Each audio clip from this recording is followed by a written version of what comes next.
Assalamualaikum warahmatullahi wabarakatuh. Perkenalkan, nama saya Catur Arianto. Saya mahasiswa Magister Sains Manajemen Fakultas Ekonomika dan Bisnis Universitas Gadjah Mada. Pada kesempatan kali ini, saya akan mempresentasikan proposal penelitian saya yang berjudul Peran Perubahan Strategi sebagai Mediasi pada Pengaruh Kemampuan Kognitif Pelaku UMKM terhadap kinerja inovasi layanan dengan moderasi organisasi pembelajaran dan efikasi diri. Tesis saya ini dibimbing oleh Bapak Amin Wibowo, MBA PhD. Penelitian ini dilatar belakangi oleh adanya dampak dari pandemi COVID-19 yang tidak hanya berakibat pada kesehatan manusia saja, tetapi juga ternyata mengakibatkan ekonomi nasional maupun ekonomi dunia menjadi lesu. Adanya pandemi COVID-19 ini mengakibatkan sejumlah usaha, baik sektor mikro maupun makro mengalami krisis ekonomi. UMKM merupakan sektor usaha yang paling terdampak krisis ekonomi ini, dan hal ini menjadi ancaman besar bagi usaha mereka sendiri, bagi usaha pelaku UMKM ini, dan juga menjadi ancaman besar bagi perekonomian nasional. Data dari Kementerian Koperasi dan UMKM menyebutkan sebanyak 2.322 koperasi dan 185.000 lebih pelaku usaha UMKM terdampak pandemi COVID-19. Padahal, UMKM merupakan penggerak penting dari rangkaian pembangunan ekonomi dan penting bagi sebagian besar perekonomian di seluruh dunia, terutama di negara-negara berkembang, seperti juga halnya di Indonesia. Di Indonesia, UMKM juga merupakan tulang punggung perekonomian bangsa, di mana UMKM turut seperti menciptakan lapangan pekerjaan, menyerap banyaknya pengangguran, serta memiliki kontribusi tinggi terhadap produk domestik bruto. Berdasarkan survei kajian cepat dampak pandemi COVID-19 terhadap kinerja UMKM Indonesia yang dilakukan oleh LIPI, sebanyak 94,69% usaha terjadi penurunan penjualan selama pandemi. Hasil survei BPS menunjukkan bahwa pandemi tidak hanya berpengaruh pada perusahaan di sektor jasa, bahkan di sektor akomodasi dan makanan minuman lebih tinggi malahan, yaitu sebesar 92,47%. Penurunan penjualan yang dirasakan oleh UMKM ini selanjutnya akan berdampak pada penurunan pendapatan dan keuntungan yang mengakibatkan mereka ini tidak mampu bertahan menghadapi pandemi COVID-19 ini, dan akhirnya nanti mereka akan mengalami kebangkrutan. Lalu, bagaimana UMKM makanan dan minuman ini mampu bertahan menghadapi pandemi COVID-19? Nah, menurut Indarti 2010, untuk menghadapi lingkungan yang berubah, UMKM harus terus-menerus melakukan inovasi. Inovasi yang dimaksudkan tidak hanya untuk mampu bertahan menghadapi persaingan yang semakin ketat, namun juga inovasi yang dilakukan diharapkan mampu bertahan menghadapi situasi krisis pandemi. Dalam situasi pandemi tersebut, UMKM perlu melakukan perdagangan secara elektronik, perbaikan kualitas produk, teknik pemasaran menggunakan digital, menambah pelayanan, serta menjalin dan mengoptimalkan hubungan pemasaran pelanggan. Maka dari itu, kondisi pandemi mendesak UMKM, terutama di sektor makanan dan minuman, untuk terus berkembang dan melakukan perubahan strategi agar mampu bertahan di tengah pandemi.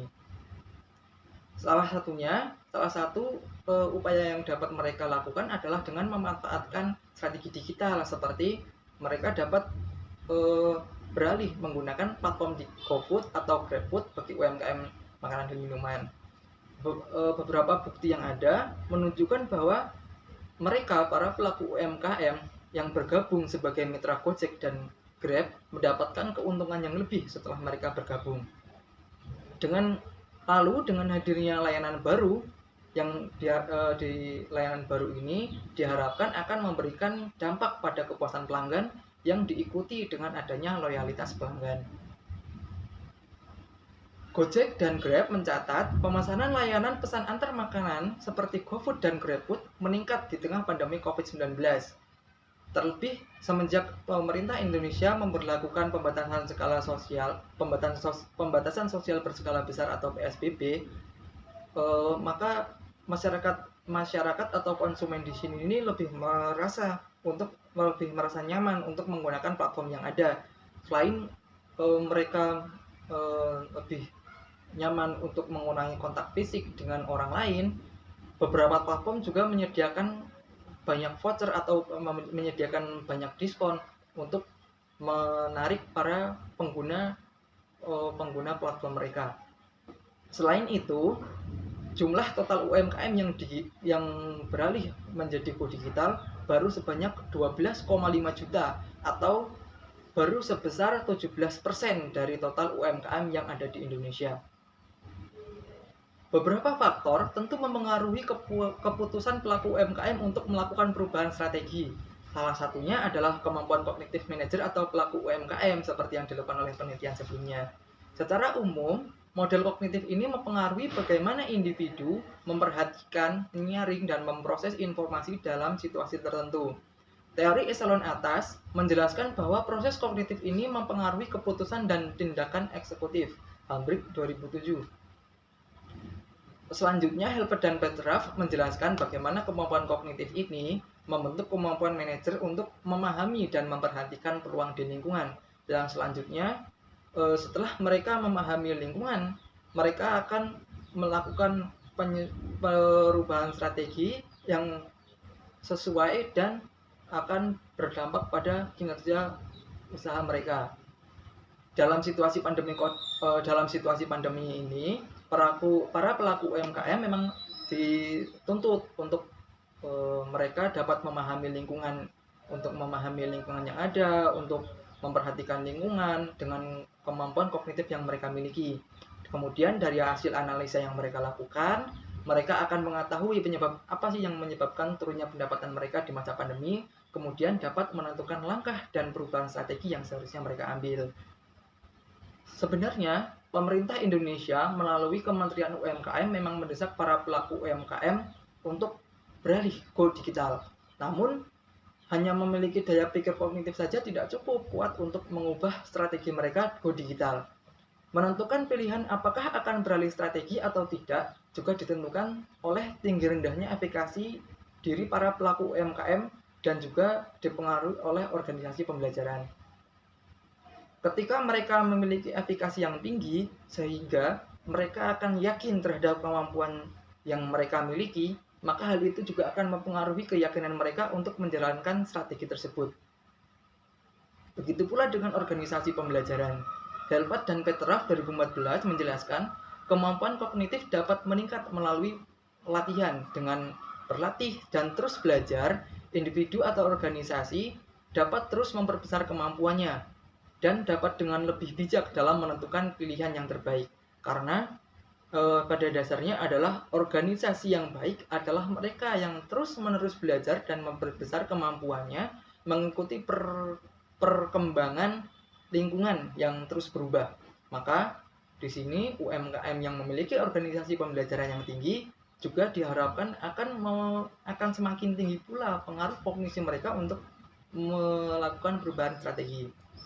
Lalu selanjutnya pertanyaan yang muncul adalah mengapa penelitian ini dilakukan? Yang di sini saya merangkum gap di sini menjadi dua, yaitu ada gap penelitian praktis dan juga teoritis. Yang pertama dari aspek praktis, adanya pandemi COVID-19 seperti yang disebutkan sebelumnya di latar belakang bahwa di COVID-19 ini banyak memberikan dampak negatif yang cukup besar bagi pelaku UMKM di Indonesia, khususnya bagi mereka yang bergerak di sektor makanan dan minuman. Hal ini mengakibatkan turunnya pendapatan dan mengakibatkan kebangkrutan pada usaha mereka. Maka diperlukan sebuah strategi khusus bagi UMKM untuk dapat bertahan di situasi krisis pandemi seperti sekarang ini. Salah satunya adalah dengan memanfaatkan platform yang ada, dengan mereka bisa bermitra dengan GoFood dan GrabFood dan beralih ke strategi layanan digital sebagai strategi mereka.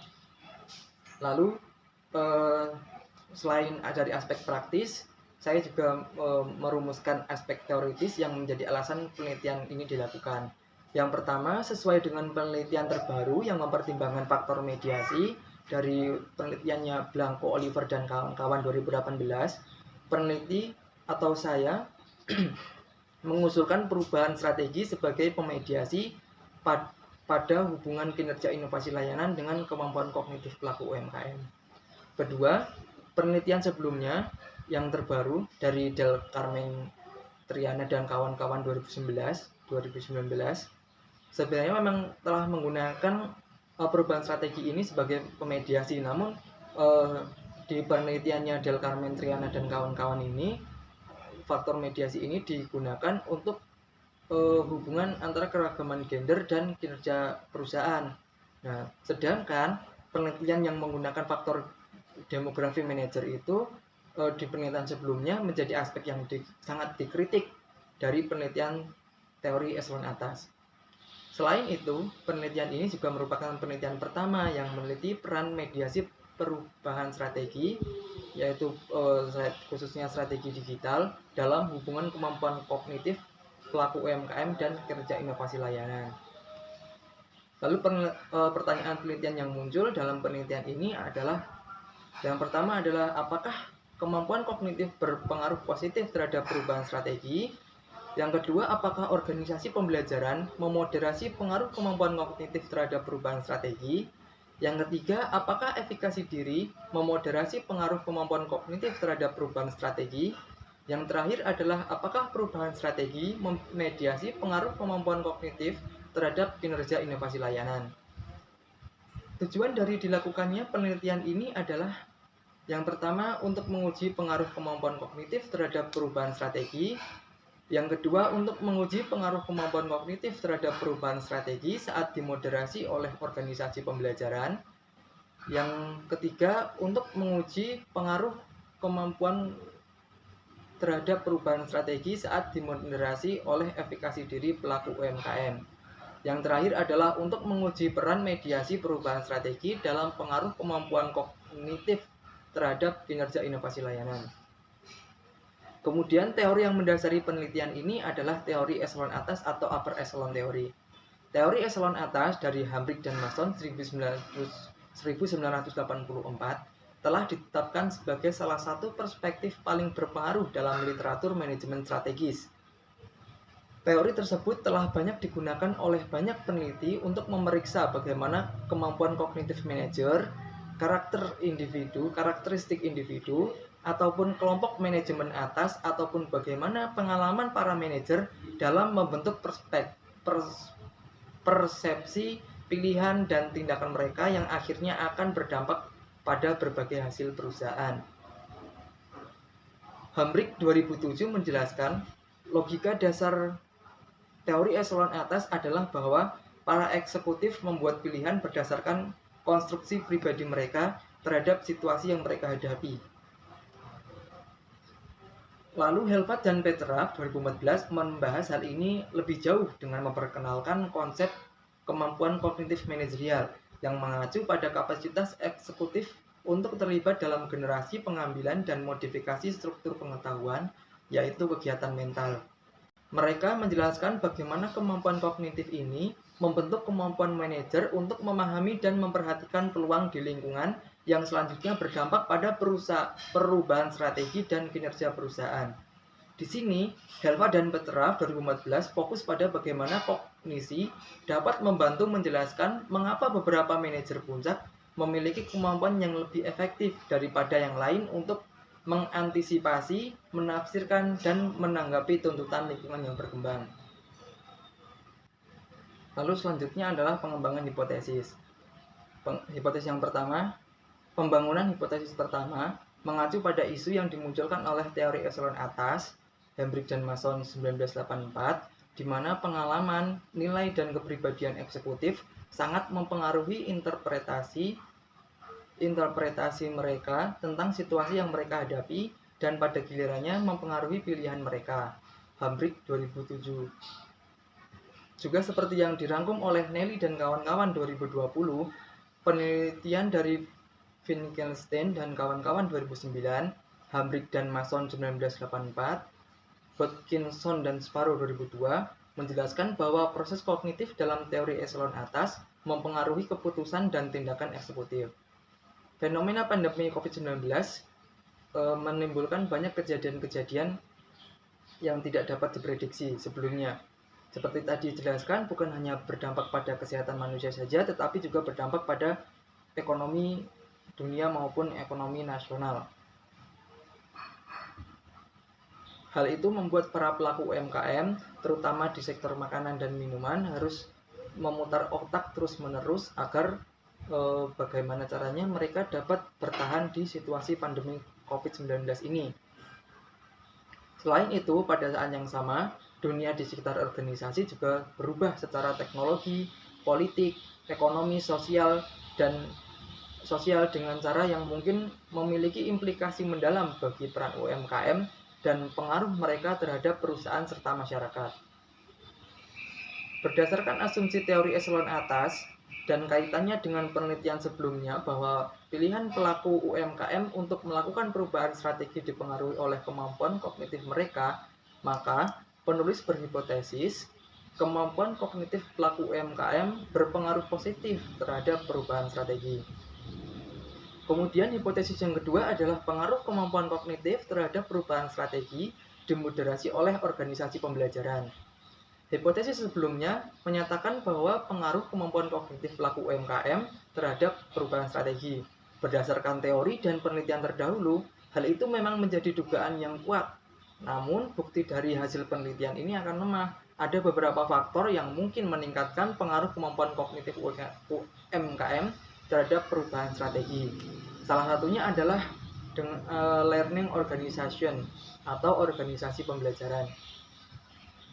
Menurut Senge 1990, definisi dari organisasi pembelajaran adalah organisasi yang dimana orang-orang di dalamnya secara terus-menerus meningkatkan kapasitas mereka untuk menciptakan hasil yang mereka inginkan, menjaga pola pemikiran yang baru dan berkembang, membebaskan aspirasi kolektif, dan orang-orang di dalamnya secara terus-menerus belajar bagaimana untuk belajar bersama. Helvet dan Petrov juga menjelaskan kemampuan kognitif dapat meningkat melalui latihan, sebuah fenomena yang mencirikan pengembangan kemampuan yang dipelajari dalam manajemen strategis.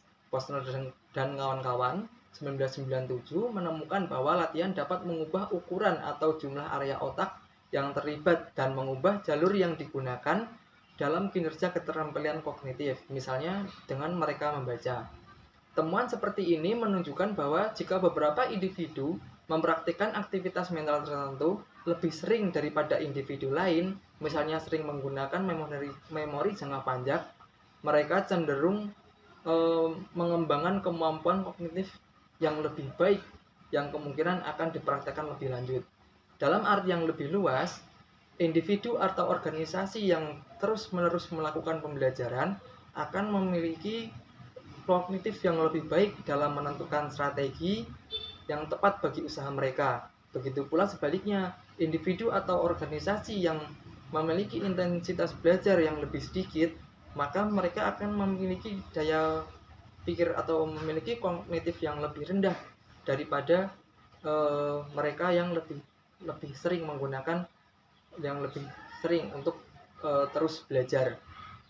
Maka hipotesis kedua, pengaruh kemampuan kognitif UMKM terhadap perubahan strategi dimoderasi oleh organisasi pembelajaran. Lalu yang ketiga adalah pengaruh kemampuan kognitif manajerial terhadap perubahan strategi dimoderasi oleh efikasi diri pelaku UMKM. Selain dipengaruhi oleh organisasi pembelajaran, prediksi hubungan pada hipotesis 1 juga dipengaruhi oleh efikasi diri para pelaku UMKM. Gies dan Michel 1992 mengatakan bahwa individu satu dengan individu lainnya dengan kemampuan yang sama dapat menjadikan pilihan dan tujuan mereka berbeda jika memiliki efikasi diri yang berbeda, karena efikasi diri mempengaruhi tujuan pilihan dan kegigihan dalam berusaha. Meskipun seseorang itu sebenarnya memiliki kemampuan untuk melakukan suatu pekerjaan tersebut, namun apabila tidak memiliki keyakinan untuk menentukan pilihan dan tindakan mereka, maka orang tersebut akan sulit untuk melakukannya.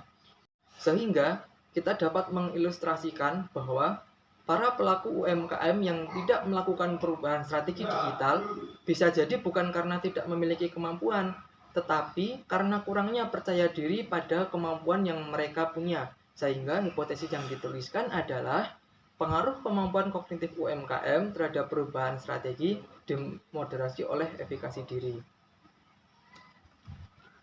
Hipotesis yang keempat atau hipotesis yang terakhir adalah peran mediasi perubahan strategi dalam pengaruh kemampuan kognitif manajerial terhadap kinerja inovasi layanan.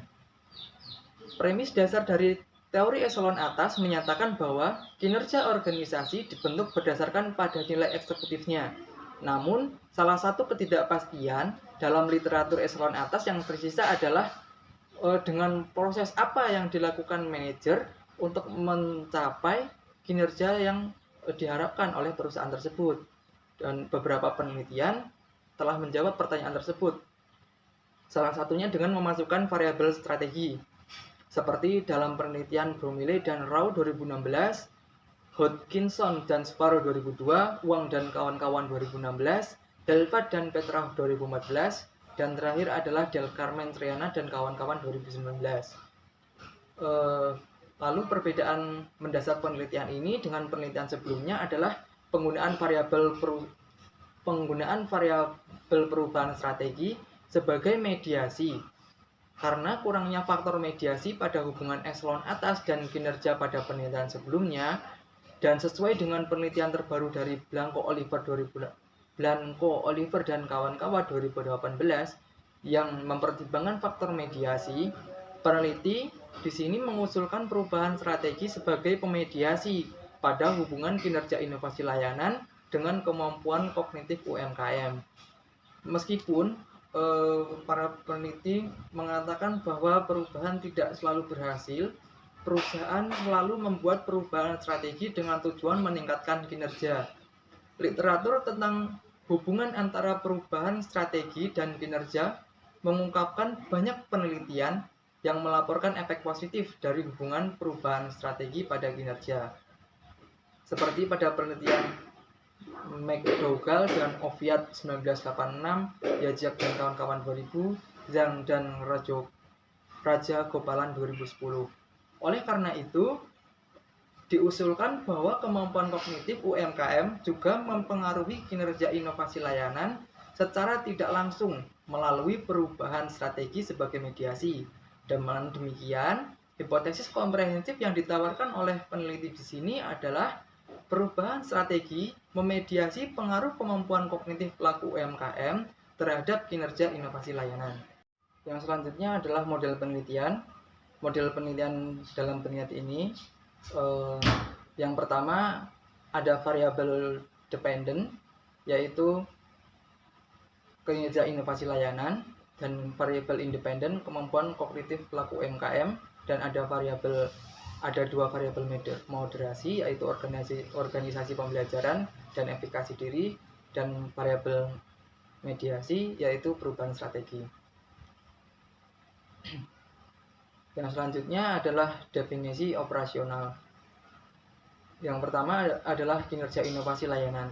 Hu dan kawan-kawan 2019 mendefinisikan kinerja inovasi layanan sebagai suatu layanan yang baru atau layanan yang ditingkatkan oleh perusahaan untuk menciptakan nilai tambah secara signifikan, baik untuk perusahaan secara langsung ataupun untuk pelanggan. Variabel ini diukur menggunakan skala Likert 1-5, dan item-item pernyataan dalam variabel kinerja inovasi layanan menggunakan 14 pernyataan yang dikembangkan oleh Hu dan kawan-kawan 2009. Yang kedua adalah kemampuan kognitif pelaku UMKM. Model kognitif secara umum mempengaruhi bagaimana individu memperhatikan, menyaring, dan memproses informasi dalam situasi tertentu. Teori eselon atas menjelaskan bahwa proses kognitif ini mempengaruhi keputusan dan tindakan eksekutif.